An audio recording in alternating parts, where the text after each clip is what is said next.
दिल्ली में ऐतिहासिक बहुमत मिला था। 70 में से 67 सीटें मिली, 70 में से 67 सीटों का बहुमत मिला। देश में कहीं नहीं मिली इतनी सीटें। और पिछले 2 साल में जितना आम आदमी पार्टी की सरकार ने दिल्ली में काम किया है, मैं चुनौती देता हूं सारे के सारे बादल और उनके सारे मंत्री आ जाएं और बता दें अगर उन्होंने 10 साल में भी किया हुआ। मैं कैप्टनों को और बादलों को चुनौती देता हूं। मैं कैप्टन को और बादलों को चुनौती देता हूं, अपना सारा हिस्ट्री का कामकाज निकाल लो और दिल्ली के 2 साल के सरकार के हिसाब किताब के साथ चुनौती देता हूं। खुला के देख लो दिल्ली की आम आदमी पार्टी का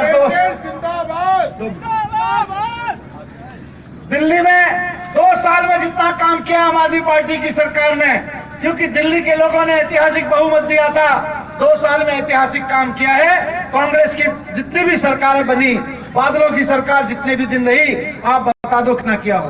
एक काम नहीं किया हमने दिल्ली में, जिसमें ये बादल भी एक्सपर्ट हैं और कैप्टन भी एक्सपर्ट हैं। कौन सा काम? बेईमानी का काम नहीं किया हमने। वो बात ठीक कह रहे थे, बात तो फोन पे कर रहे थे, लेकिन खाने पीने की कर रहे थे। बोलो खाने पीने का काम नहीं किया हमने एक काम नहीं किया वहां पे कि नशा नहीं फैलाया दिल्ली में। हमने बेईमानों को पकड़ा दिल्ली में, ये हमने किया वहां पे। और इसके साथ साथ दिल्ली में किया कि जो आम आदमी है, गरीब आदमी है, उसके बच्चे को बढ़िया से बढ़िया एजुकेशन मिल सके।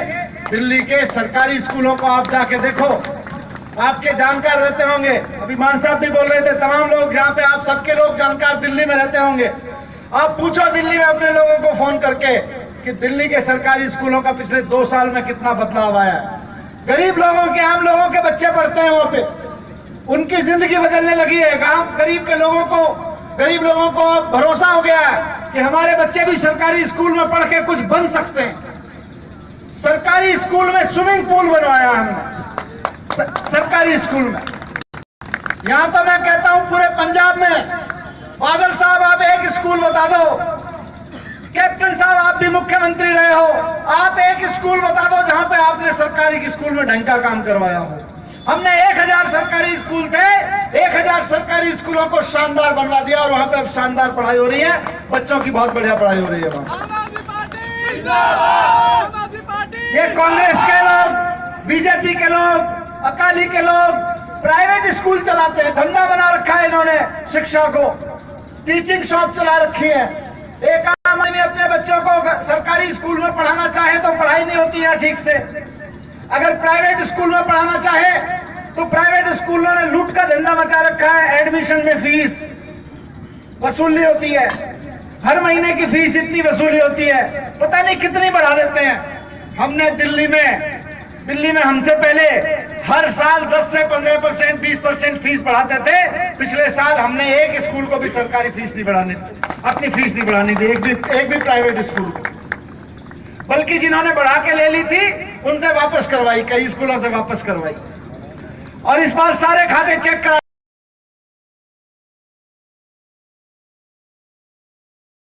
दिए। एक साल में 5-5 करोड़ रुपए कमा रहे प्राइवेट स्कूल वाले। हम उसके बाद फीस बढ़ा पे काम कर रहे हैं, चिट्टे पे काम कर रहे हैं। हम एजुकेशन को बढ़ा रहे हैं, बादल चिट्टे को बढ़ा रहे हैं। हम एजुकेशन को बढ़ा रहे हैं, बादल बेरोजगारी बढ़ा रहे हैं। दूसरा काम अस्पतालों का किया हमने।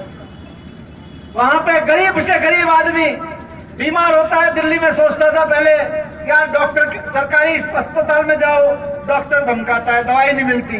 प्राइवेट अस्पताल में जाओ 250 रुपए, 300 रुपए, 500 रुपए तो यूं खड़े खड़े खर्च हो जाते हैं। गली गली में, हर एक मोहल्ले में मोहल्ला क्लिनिक ऐसी बनवा रहे जिसकी सारी दुनिया में तारीफ हो रही है। अमेरिका तक से लोग आ रहे हैं देखने। वहां के अखबारों में छप रहा है कि दिल्ली का जो मॉडल है प्राइवेट क्लिनिक, ये लोकल हॉस्पिटल का, मोहल्ला क्लिनिक का, पब्लिक हेल्थ सिस्टम का, उससे अमेरिका को भी सीखना चाहिए। वहां से लोग आ रहे हैं। ऐतिहासिक काम हो रहा है दिल्ली में। और सबसे बड़ा काम हमने ये किया कि जो दुकानदार है छोटे छोटे, उन पर रेट डलवानी बंद कर दी। और बड़ी ईमानदारी की बात देखो, जब रेट डलनी बंद हो गई तो वहां पे टैक्स देना ज्यादा शुरू कर दिया व्यापारियों ने। व्यापारी अपने आप टैक्स दे रहे हैं।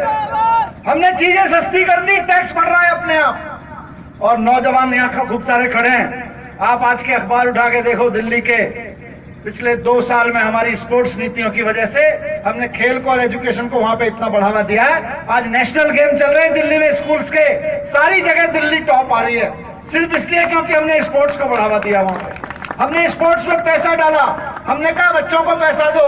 अभी तक तो नेता पैसा खा जाते थे, हमने कहा बच्चों के ऊपर जो खेल रहे हैं उनके ऊपर पैसा खर्च करो, जो जीत के आते हैं उनके ऊपर पैसा खर्च करो। उसका फायदा ये हुआ कि बच्चों में उत्साह बढ़ा। उत्साह बढ़ने का फायदा ये हुआ कि नेशनल गेम में पहली बार हर एक गेम में दिल्ली चैंपियन बनती जा रही है, जो दिल्ली में चल रहे हैं आजकल। और यही लड़के यही लड़कियां निकल के कल को ओलंपिक में खेलेंगे, कॉमनवेल्थ में खेलेंगे, देश का नाम बढ़ाएंगे। दोस्तों, दिल्ली में सरकार ईमानदारी से काम कर रही है, कोई पैसा नहीं लिया जाता। अभी मुझसे बता रहे थे व्यापारी मिले मुझको, बोले मैं दिल्ली में जाता हूं, मेरा काम धंधा है। अब वहां पे डर है अफसरों में, कुछ रिश्वत मांगने से पहले 4 बार डरते हैं, और यहाँ तो खुलाआम धंधा चलता है। तो दोस्तों, ईमानदारी की सरकार लानी है, ऐसी सरकार लेके आनी है पंजाब में जो पंजाब को नशे में न झोंके बल्कि नशे से बाहर निकाले, नशा फैलाने वालों को जेल में भिजवाए। और ये जो जुमला फैलाने वाले हैं, 2 जुमलेबाज हैं देश में, एक का नाम बताओ, उधर से बताओ कौन है जुमलेबाज? नरेंद्र मोदी। और दूसरे बादल। ये नरेंद्र मोदी जी जुमला फेंकते हैं चुनाव से पहले, याद है आपको क्या कहा था? इतना काला धन है बैंकों में, विदेशों में कि सारा का सारा मैं ले आऊंगा और देश के एक एक आम आदमी के खाते में कितना जमा कराऊंगा बताओ? कितना कहा था बहन जी? 15 लाख। सबको याद है, मोदी जी देख लो, भूले नहीं है देश के लोग, सबको याद है। जुमला फेंकते थे 15 लाख रुपए हर एक के खाते में आ जाएगा। जब सरकार बन गई तो क्या बोले? विदेशों में नहीं है, काला धन तो आपके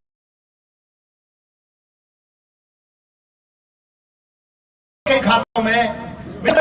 उसके लिए भी लाइन में लगनी पड़ती थी, भीख मांगनी पड़ती थी। गलत कर दी मोदी जी।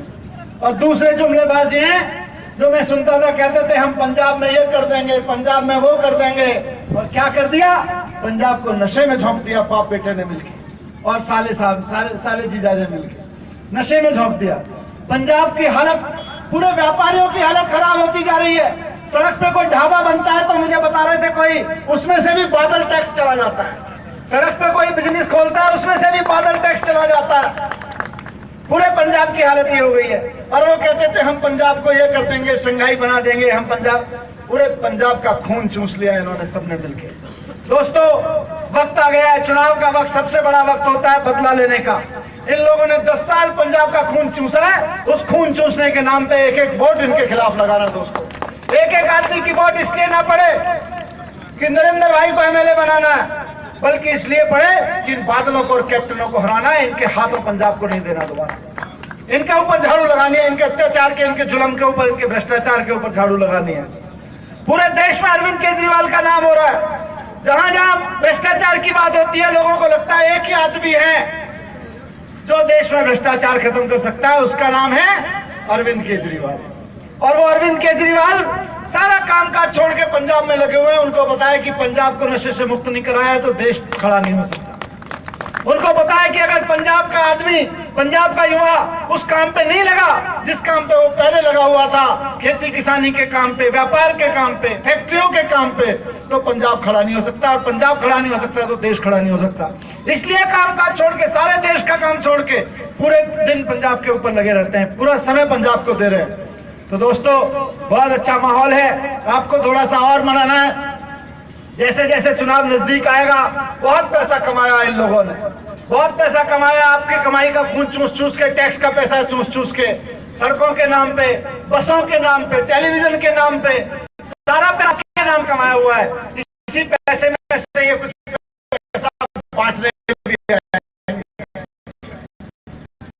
क्योंकि इनके पास तो कमाया हुआ है।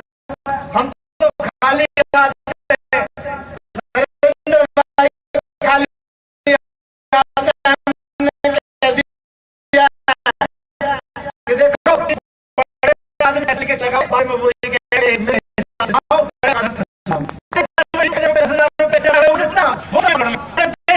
पंजाब चंडीगढ़ सब जगह से करता आ रहे हैं, और जीत के विधानसभा में बैठेंगे तो किसी की औकात नहीं है जो इनके आगे खड़े होकर कह दे कि मैंने आपको 10 करोड़ रुपए दिए थे चंदे में, आप मेरे हिसाब से बोलो विधानसभा में।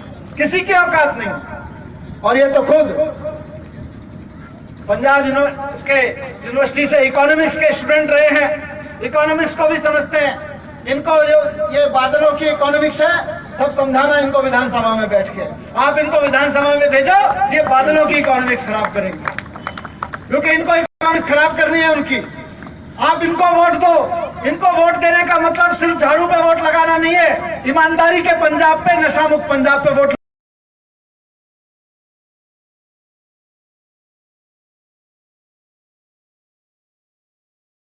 लगाने का काम है।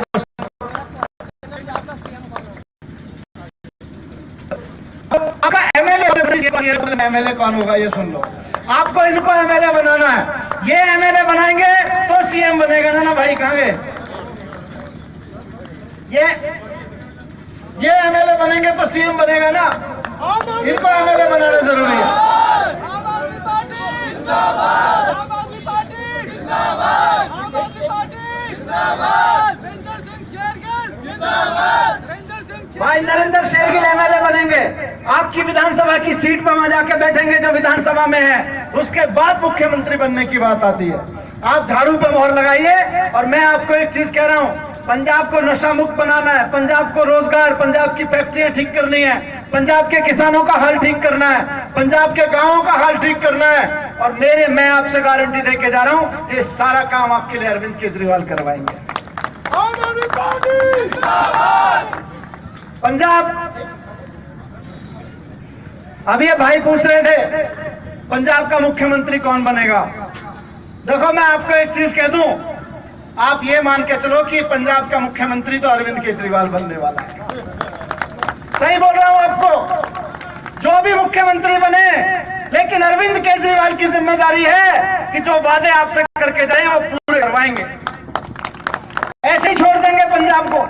किसानों के लिए, फैक्ट्री वालों के लिए, व्यापारियों के लिए, छात्रों के लिए, गांव वालों के लिए जितने वादे कर रहे हैं, पूरे के पूरे वादे पूरे करवाना अरविंद केजरीवाल पूरा करवाएंगे आपके बीच में। मैं गारंटी देता हूं इस बात। आप तो ये समझ के वोट दो कि आप अरविंद केजरीवाल को मुख्यमंत्री बनाने के लिए वोट दे रहे हो। आपका वोट अरविंद केजरीवाल के नाम है। पक्का? कौन कौन लोग सहमत है इस बात से? देखो सारा केजरीवाल केजरीवाल केजरीवाल केजरीवाल केजरीवाल केजरीवाल। बहुत बहुत धन्यवाद दोस्तों। एक और छोटी सी चीज कहना चाहता हूं। अभी एक पत्रकार ने मुझसे पूछा, वहां पे इनके नरेंद्र भाई के घर पे बैठे हुए, थोड़ी सी बात अलग लग सकती है। बोले जी आपका माहौल तो बहुत अच्छा है, पर सरदार जियों में ज्यादा है, हिंदुओं में कम है। मैंने कहा ये धर्म की राजनीति आम आदमी पार्टी में नहीं चलती। दिल्ली में जब अरविंद केजरीवाल काम कर रहे हैं तो हिंदुओं के भी, मुसलमानों के भी, सिख के भी, ईसाई के भी, जैन के भी, सभी के बच्चों को अच्छी पढ़ाई मिल रही है। वहां पे जो मोहल्ला क्लिनिक दिल्ली सरकार चला रही है, उसमें सारे धर्म के, सारी जाति के, देश के कोने कोने से आए हुए लोगों को वहां पे इलाज मिल रहा है, मुफ्त और बढ़िया इलाज मिल रहा है।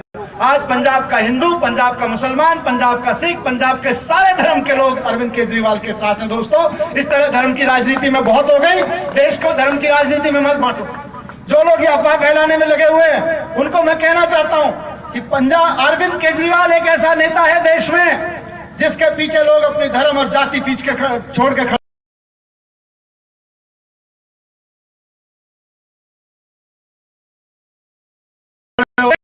क्योंकि उनको पता है कि वो शिक्षा